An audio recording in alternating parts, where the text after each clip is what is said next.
하나님 아버지 은혜를 감사합니다. 귀한 아침 시간을 통해서 하나님 앞에 기도로 나아가려 합니다. 오늘도 우리에게 말씀하여 주시고 깨닫게 하셔서 아버지의 뜻대로 구하는 이 시간이 되게 하옵소서. 예수님 이름으로 기도드립니다. 아멘. 찬송가 406장 하나님께 찬양드립니다. 고난 내 영혼 편히 쉴 곳과 풍랑 일어도 안전한 보구 폭풍까지도 다스리시는 주의 영원한 팔 의지해 주의 영원하신 팔 함께 하사 항상 나를 붙드시니 어느 곳에 가든지 요동하지 않음은 주의 팔을 의지함이라. 세상 친구들 나를 버려도 예수를 함께 동행함으로 주의 은혜가 충만하리니 주의 영원한 팔 의지해 주의 영원하신 팔 함께 하사 항상 나를 붙드시니 어느 곳에 가든지 요동하지 않음은 주의 팔을 의지함이라. 나의 믿음이 연약해져도 미리 예비한 힘을 주시며 위태할 때도 안보하시는 주의 영원한 팔 의지해 주의 영원하신 팔 함께 하사 항상 나를 붙드시니 어느 곳에 가든지 요동하지 않음은 주의 팔을 의지함이라. 능치 못한 것 주께 없으니 나의 일생을 주께 맡기면 나의 모든 짐 대신 지시는 주의 영원한 팔 의지해 주의 영원하신 팔 함께 하사 항상 나를 붙드시니 어느 곳에 가든지 요동하지 않음은 주의 팔을 의지함이라. 아멘.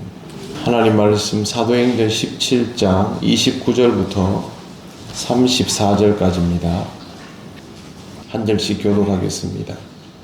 이와 같이 하나님의 소생이 되었은즉 하나님을 금이나 은이나 돌에다 사람의 기술과 고안으로 새긴 것들과 같이 여길 것이 아니니라.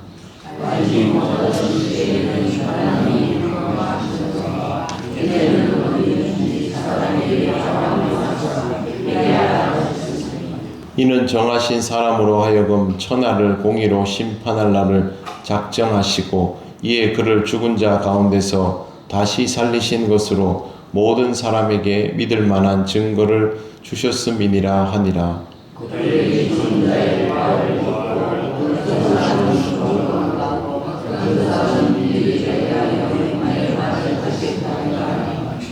이에 바울이 그들 가운데서 떠나매 몇 사람이 그를 가까이 하여 믿으니 그 중에는 아레오바고 관리 디오누시오와 다마리아라는 하는 여자와 또 다른 사람들도 있었더라. 아멘.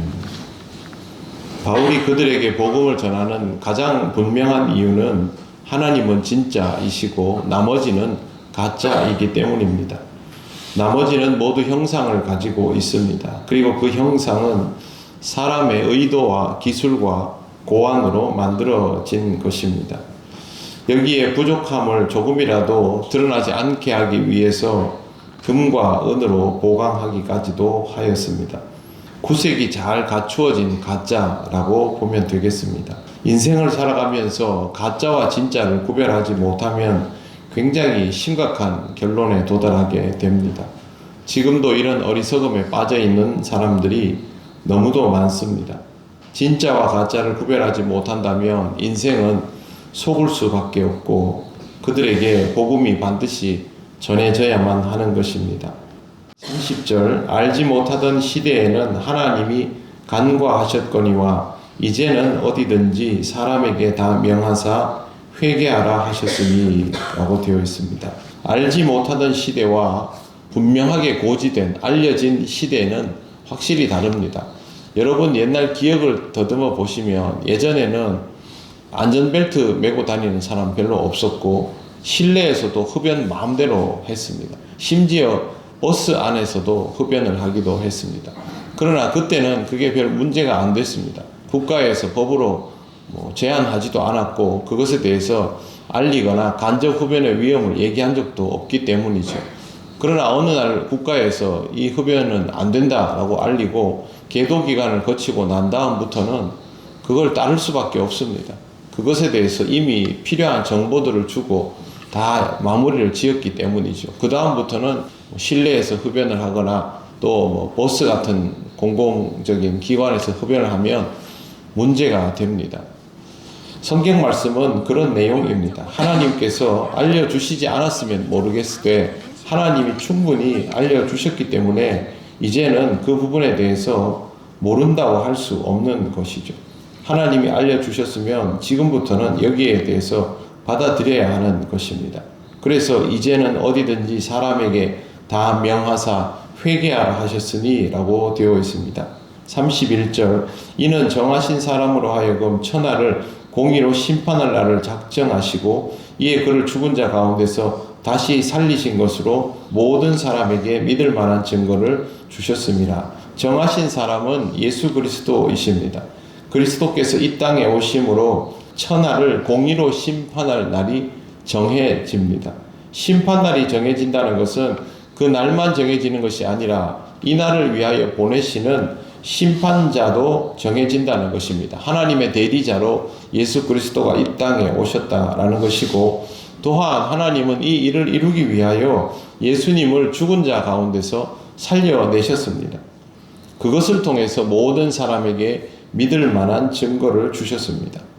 사람을 보내시고 알리시고 증거를 주시고 그러면 사실상 이 계도 기간을 다 거친 것이죠.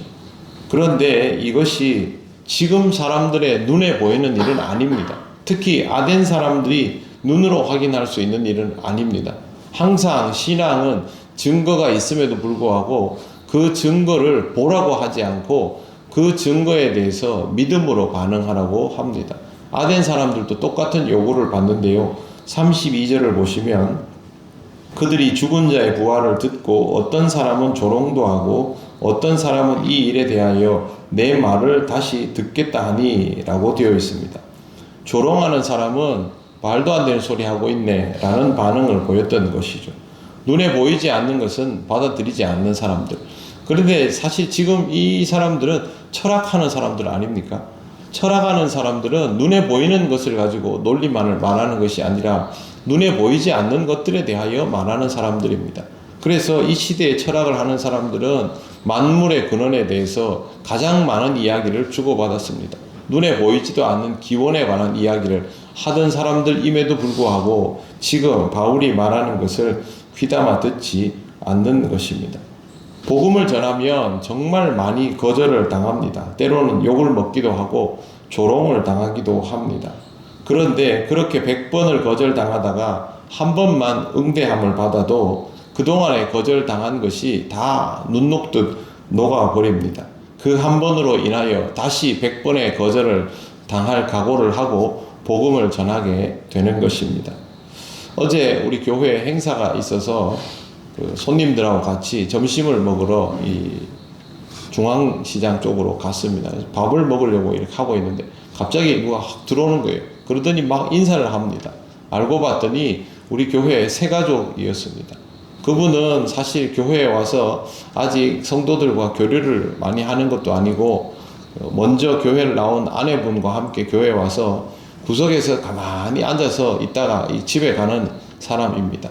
제가 예전에 얘기를 들어보면 처음에는 아직 무슨 말인지 잘 모르겠다, 이제 조금 알 것 같다, 뭐 이러면서 이제 그러고 갔는데, 보통 우리 교회에 와서 이제 그 정도의 관계성을 가진 사람은 우리를 적극적으로 이렇게 찾아오고 인사하고 그런 일은 없는데요. 그 사람 많은데 들어와가지고 막 반갑게 인사를 하는 겁니다. 그래서 우리가 전부 밥 먹을래 하다 말고 다 벌떡 일어났습니다. 우리 교인들은 다 일어났습니다. 얼마나 반가운지요. 교회 와서 표현은 안 하는데요. 본인이 우리 식구라고 그렇게 받아들이고 불쑥 들어와서 인사를 하는 겁니다. 그 한 번으로 우리는 어제 새가족에 대한 보상을 엄청나게 받았습니다. 많은 사람들이 복음을 전해도 부정적으로 표현하고 또 교회에 이렇게 데리고 와도 언제 저 사람의 마음이 열릴까 확신하기 참 어렵습니다. 그러나 그런 일들을 우리가 한번 경험하고 나면 이래서 우리가 새가족들을 지키고 품어야 하는구나. 하나님께서 사람의 마음을 이렇게 움직이시는구나. 이제 그거 한 번이면 우린 또 앞으로 달려나갈 수 있게 되는 것이죠. 바울은 지금 엄청난 거부를 습관적으로 당하고 있을 정도입니다. 그런데 오늘 성경 말씀 보십시오. 어떤 사람은 이 일에 대하여 내 말을 다시 듣겠다 하니, 다음에 한 번 더 얘기해 주라는 거 아닙니까? 바울은 이 한마디면 됩니다. 그럼 또 하는 것이죠. 100번의 실패를 당하고 거절을 당해도 듣겠다 하는 사람 하나 있으면 바울은 또 그 사람에게 복음을 전할 마음이 있는 것입니다. 이런 마음으로 복음을 전하는 것이고 이런 마음으로 새가족을 품는 것이죠. 우리는 이게 얼마나 귀한지를 아는 교회가 되어 있습니다. 앞으로도 여러분 이렇게 한 생명 한 생명의 반응을 귀하게 여기며 살아가는 복음 증거자가 되시길 바랍니다. 우리 전도대원들이 뜨거운 햇볕 아래 나가서 매일 복음을 전하지만 다 일일이 얘기를 안 해도 엄청나게 많이 거절당합니다. 그러나 한 번 종이를 받아들고 전도지 받아들고 그 자리에서요, 이걸 한번 이렇게 펼쳐서 보는 사람만 봐도 그 거절당한 것이 다 녹습니다. 그 마음으로 전하는 성도들을 하나님께서 기뻐하십니다. 그리고 그들을 통해서 반드시 한 생명 한 생명이 살아 돌아오는 것을 경험하게 해 주실 것입니다. 항상 이런 마음으로 주의 복음을 전하고 생명을 살려나가는 우리 교회가 되어 가야겠습니다. 기도드리겠습니다. 하나님 은혜를 감사합니다.